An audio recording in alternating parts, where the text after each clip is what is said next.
Master minds commerce చదవాలనుకునే 10th inter విద్యార్థుల తొలి ఎంపిక. అందమైన జీవితం కోసం ఎన్నో కలలు కన్నాడు. కష్టపడి చదివాడు. దేశ భద్రత కోసం సిఆర్పీఎఫ్లో పనిచేయాలని ఎంతో ఆశపడ్డాడు. దానికోసం కఠినంగా శ్రమించాడు. అన్ని విధాలుగా సిద్ధమై సక్సెస్ అయ్యాడు. సిఆర్పీఎఫ్ పరీక్షలు సైతం రాశాడు. మరికొన్ని గంటల్లో వచ్చే ఫలితాల కోసం 1000 కళ్ళతో ఎదురు చూస్తున్నాడు. ఇంతలోనే విధి వంచింది. ఆ కుటుంబంలో తీరని విషాదాన్ని నింపింది.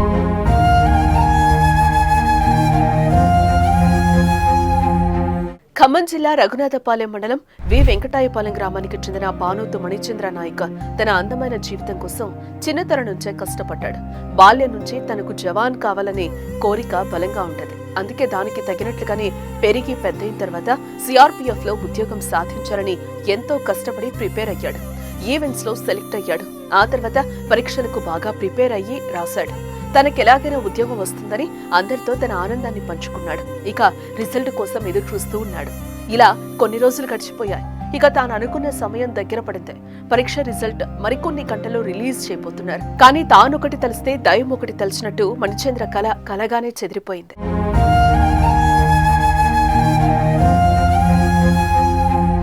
పరీక్ష ఫలితాలు వచ్చే రోజు తన తండ్రి బాలాజీతో కలిసి సూర్యాపేట వెళ్లొస్తూ కూసుమంచి వద్ద జరిగిన రోడ్డు ప్రమాదంలో మణిచంద్ర మృతి చెందాడు. బైక్ పై వస్తూ ఆగి ఉన్న లారీని ఢీకొట్టడంతో మణిచంద్ర అక్కడికక్కడే మృతి చెందగా తండ్రి బాలాజీ తీవ్రంగా గాయపడి చికిత్స పొందుతున్నాడు. అయితే మణిచంద్ర మరణించిన మరుసటి రోజే సిఆర్పీఎఫ్ పరీక్షలో ఉత్తీర్ణత సాధించి ఉద్యోగానికి సెలెక్ట్ అయినట్లుగా సమాచారం వచ్చింది. కానీ అప్పటికే కానరాని లోకాలకు వెళ్లిపోయాడంటూ కుటుంబ సభ్యులు, స్థానికులు కన్నీరు మున్నీరుగా విలపిస్తున్నారు.